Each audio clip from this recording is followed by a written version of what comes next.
So now we are going to discuss the last topic of पदार्थ विज्ञान series, ज्याचं नाव आहे कार्यकारण सिद्धांत. ठीक आहे, इम्पॉर्टंट आहे. आपल्याला याच्यावरून एक LAQ किंवा एक SAQ तरी पेपरमध्ये आपल्या येतच असतो. ठीक आहे, इझी टॉपिक आहे, फक्त आपल्याला समजून घ्यायचं आहे. या नोट्समध्ये मी तुम्हाला जेवढे काही टॉपिक सांगितले तेवढंच फक्त तुम्हाला याच्यामधून करायचं आहे. बुकमध्ये हा चॅप्टर खूप मोठा असला तरी एवढंच केलं तरी मोर दॅन सफिशियंट आहे. ठीक आहे, पहिले काय म्हटलं यांनी, तर दार्शनिक क्षेत्रात हा जो कार्यकारण भाव आहे हा एक प्रमुख सिद्धांत आहे. काय याला यांनी प्रमुख सिद्धांत म्हटलेला आहे, तर कार्यकारण भावाचे समर्थक असे म्हणतात की विश्वात कोणतीही घटना जर घडत असेल एखादी, तर त्याचं कोणतं ना कोणतं कारण असतंच असं त्यांनी म्हटलेलं आहे. म्हणजे कोणत्या ना कोणत्याही कारणामुळे कोणतेही कार्य घडत असते. ठीक आहे, कारणाशिवाय कार्याची उत्पत्ती होऊच शकत नाही. म्हणजे कोणतेही जर कार्य उत्पत्त होत असेल त्याची, तर त्यासाठी काय आवश्यक असतं आपल्याला, तर कारण आवश्यक असतं असं त्यांनी म्हटलेलं आहे. सपोज यांनी इथे उदाहरण काय दिलेलं आहे, सपोज आपल्याला रोग झालेला आहे एखादा, तर रोग होण्यासाठी सुद्धा काय लागत असतं, तर काही कारणं असतात त्याच्याशिवाय, जसं की धातू वैषम्य होणे, असम्यक आहार विहाराचं सेवन करणे. ठीक आहे, अशा कारणामुळे काय होतं आपल्याला, तर एखादा रोग होऊ शकतो. ठीक आहे, त्याच्याशिवाय आपल्याला कोणताही व्याधी होऊ शकत नाही. ह्यालाच आपण आता हे कशाच्या आधारे आपण शिकत असतो, तर कार्यकारण भावानुसार आपण हे समजून घेऊ कसं आहे तर. ठीक आहे, जसं आपण कार्यकारण सिद्धांत म्हणत आहे, म्हणजे कोणत्याही कार्याची उत्पत्ती कशापासून होते, तर कोणत्या तरी कारणापासून होतच असते. ठीक आहे, तर आपण ते समजल्याशिवाय आपण चिकित्सा करू शकणार नाही, कारण आपल्याला कळणारच नाही ना कोणत्या कारणापासून रोगाची उत्पत्ती होते. म्हणजे कार्यरूपी जे कारण आहे धातू वैषम्य, ते कशामुळे होते आणि त्याच्यामुळे कार्यरूपी व्याधी निर्मित कसं होतं आहे, जर आपल्याला तेच समजलं नाही तर आपण चिकित्सा करू शकणार नाही. म्हणून हा सिद्धांत जो आहे कार्यकारण सिद्धांत हा आपल्यासाठी महत्त्वाचा आहे.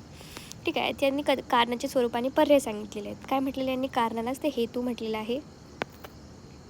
Just 1 minute. काय म्हटलं यांनी, कारणाला हेतू म्हटलेला आहे, निदान म्हटलेलं आहे, निमित्त म्हणजेच काय, ते कारण, आयतन म्हटलेलं आहे, साधन म्हटलेलं आहे, करण म्हटलेलं आहे, लिंग, प्रत्ययजनन, योनी, उत्थान आणि समुत्थान एवढे यांनी कारणाचे काय दिलेले आहे, तर पर्यायी शब्द दिलेले आहेत. म्हणजे सगळ्यांचा मिनिंग काय होतो, एकच होतो, कारण. ठीक आहे, म्हणजे कशामुळे रोगाची उत्पत्ती होते आहे किंवा एखादे कार्य उत्पन्न होण्यापूर्वी काय गरजेचं आहे आपल्याला, तर कारण महत्त्वाचं आहे. त्याच्यामध्ये यांनी कारणाचे लक्षण आणि प्रकार दिलेले आहे. काय म्हटलं आहे कारणाचे लक्षण आणि प्रकारमध्ये, तर कार्यनियत पूर्ववृत्ती कारणम. तर काय म्हटलं आहे याच्यामध्ये, तर कार्याच्या उत्पत्तीपूर्वी जो निश्चय रूपात राहतो, अर्थात कार्यापूर्वी जे नियमाने असते ते काय आहे, तर कारण आहे. ठीक आहे, यामध्ये कार्यापूर्वी असणे व नियमाने असणे, म्हणजे न चुकता ते असणे प्रेझेंट, असे 2 अंश याच्यामध्ये इम्पॉर्टंट असतात. जसं की एखादा आपल्याला सपोज घट बनवायचा असेल, तर त्याच्यासाठी कारण काय आहे, काय कारण लागेल आपल्याला, तर मृत्तिका म्हणजे माती कारण लागेल. मातीपासून आपण कार्यरूपी कशाची निर्मिती करू शकतो, तर घटाची निर्मिती आपण करू शकतो. नेक्स्ट काय आहे, एखादा पड बनवायचं असेल, वस्त्र बनवायचं असेल कार्यरूपामध्ये, तर त्यासाठी काय आवश्यक आहे आपल्याला, तर कारण रूपामध्ये तंतू आवश्यक असतात. सपोज वन्नी असेल, हे काय झालं कारण, धूम काय आहे, तर त्याचं कार्य आहे. नंतर बीज असेल, बीज काय कारण, बीज कशामध्ये कन्वर्ट होणार आहे कार्यरूपामध्ये, तर वृक्षामध्ये त्याची परिणती होणार आहे. ठीक आहे, इत्यादी यांनी याच्यामध्ये एक्झाम्पल दिलेले आहेत. आता याच्यामध्ये यांनी ही जी वरची डिफिनेशन ही थोडीशी अर्धवट आहे, तर याच्यानी परत तर्काने याला थोडंसं व्यवस्थित सांगलेले आहे. तर कारण काय असतं, तर तर्कांनी आणखी एक डेफिनेशन सांगितलं. याच्यामध्ये काय म्हटलेलं आहे, अनन्यथा सिद्ध कार्य नियत पूर्ववृत्ती कारणम. तर्काने याला थोडंसं व्यवस्थित सांगितलं आहे की आपण कारण कशाला म्हणू शकतो. काय म्हटलं आहे, हा जो वर्ड आहे अनन्यता सिद्ध हा इम्पॉर्टंट आहे. व्हायवालासुद्धा आपल्याला कधी कधी विचारतं की अनन्यता सिद्ध म्हणजेच काय. ठीक आहे, तर काय म्हटलेलं आहे यांनी, तर कार्यापूर्वी नियमित असणारे ते कारण लक्षण अस्तित्वात, म्हणजे ते काय असतं, अतिव्याप्त होतं.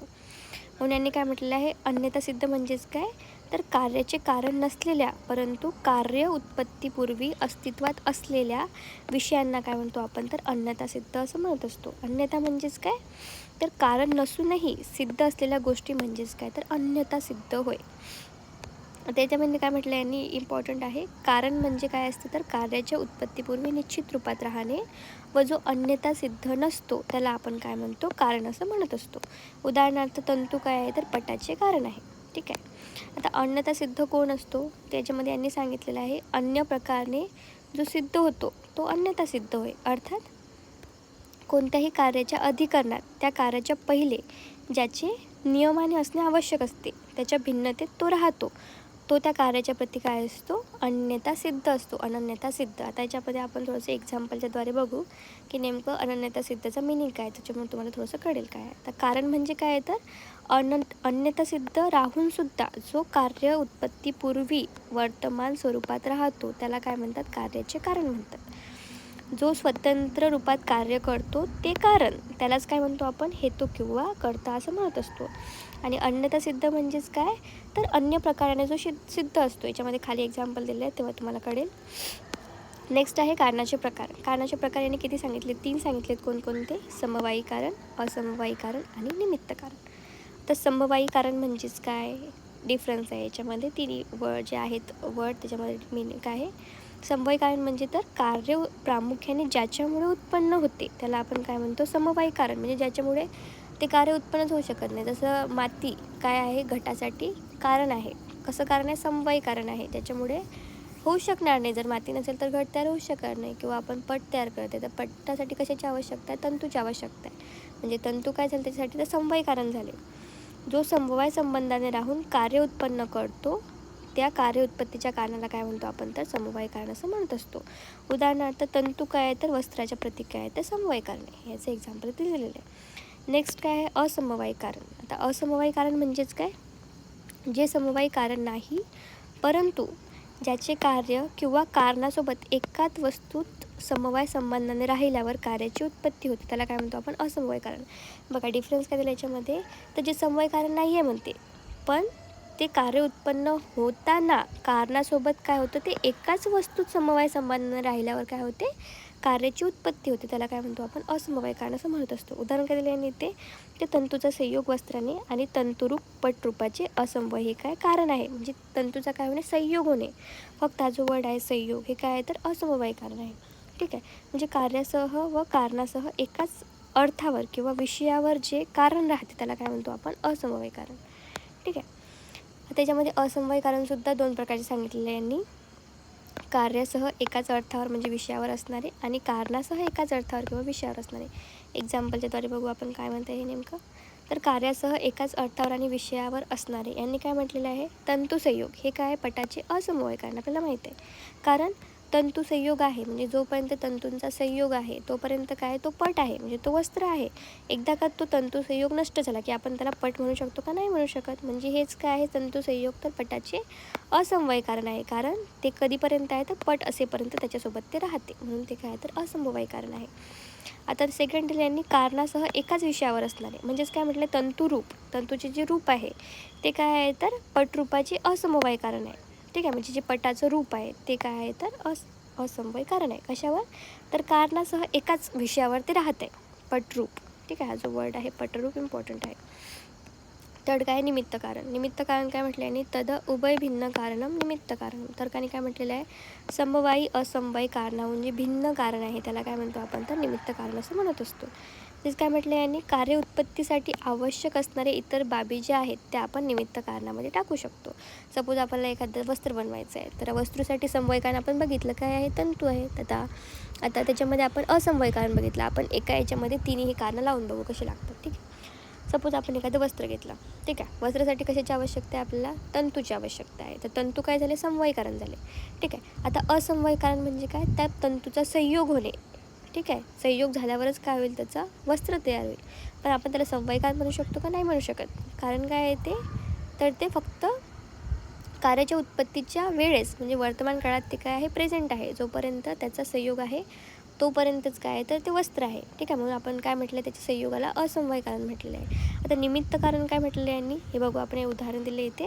तर वस्त्र हे कार्य आपल्याला तयार करते, त्याच्यासाठी आपल्याला लागणारी यंत्रसामग्री आहे, कामगार आहे, जी वीज आहे आपण खर्च घालत आहे ती, कारखान्याची जागा आहे, वेळ आहे, इत्यादी सगळे काय, तर निमित्त कारण आहे. म्हणजे यांच्यामुळे काय होते, तर आपण घटाची किंवा वस्त्राची निर्मिती करू शकतो. जसं की घट तयार करण्यासाठी आपण म्हणू शकतो कुंभार काय आहे, त्याचं तर निमित्त कारण आहे. त्याच्यामुळे काय होतं, आपण ते जे चाक वगैरे आहेत ते करताना, घट तयार करताना ते काय आहे, त्याचं निमित्त कारण आहे. ठीक आहे. इथं काय म्हटलं निमित्त कार्यामध्ये, तर निमित्त कारणाचा नाश झाला तरी उत्पन्न झालेल्या कार्याचा नाश होत नाही. ते आपल्याला इम्पॉर्टंट आहे. काय निमित्त कारणामध्ये मेन, तर जे उत्पन्न होणारं कार्य आहे त्याचा नाश झाला तरी, निमित्त कारणाचा नाश झाला तरी त्याचं जे कार्य आहे तंतू, त्याचा नाश होत नाही. उदाहरणार्थ घटाच्या प्रती दंड, चक्र, कुंभार हे काय निमित्त कारण आहेत. म्हणजे या तिघांचा जरी नाश झाला कारणाचा तरी जे घट आहे याचा नाश होणार नाही असं त्यांनी म्हटलेलं आहे. ठीक आहे. आता द्योतक कारण याच्यामध्ये एक टर्म दिल्याने द्योतक कारण म्हणजेच काय तर बोलणाऱ्याच्या मनातील भाव लक्षात घ्यावे यांनी काय म्हटलं आहे द्योतक कारण. आता कार्याचे लक्षण आपण आता याच्या आधी कशाचं डिस्कशन केलं आहे कारण म्हणजे काय. आता आपण बघू कार्य म्हणजे काय नेमकं. ठीक आहे. आता कार्याची व्याख्या काय दिली यांनी कार्य प्राक अभाव प्रतियोगी. तर्काने काय म्हटलेलं आहे तर प्राग अभावास असणारे ते कार्य असे या कार्याचे लक्षण न्यायिकांनी केलेले आहे. म्हणजेच काय म्हटलेलं आहे याच्यामध्ये जी वस्तू आहे सपोज एखादी वस्तू असेल त्याच्या उत्पत्तीपूर्वी असणारा त्याचा अभाव आहे त्याला काय म्हटलं यांनी तर प्राग अभाव म्हटलेला आहे. ठीक आहे. म्हणजे वस्तूच्या उत्पत्तीपूर्वी म्हणजे कोणतीही वस्तू उत्पन्न होण्यापूर्वी त्याचा असणारा जो अभाव आहे अनादी काळापासून त्याला काय म्हटलं आहे यांनी प्राग अभाव असं म्हटलेलं आहे. आता कार्य काय म्हटलेलं यांनी कार्याला करणारा कर्ता व ज्या कार्याला करण्यासाठी आपल्या कर्तव्यता बुद्धीला स्थिर करून प्रवृत्त करतो त्याला काय म्हणतो आपण तर कार्य असं म्हणत असतो. उदाहरण काय दिलं यांनी इथे तर आपल्या कर्तव्याची निश्चिती करून करता म्हणजे वैद्य जो क्रिया करतो त्याला काय म्हणतो आपण कार्य असं म्हणत असतो. आता चरक जे आहेत त्यांनी कार्यकारण भाव सांगितले आपल्याला 10 प्रकारचे.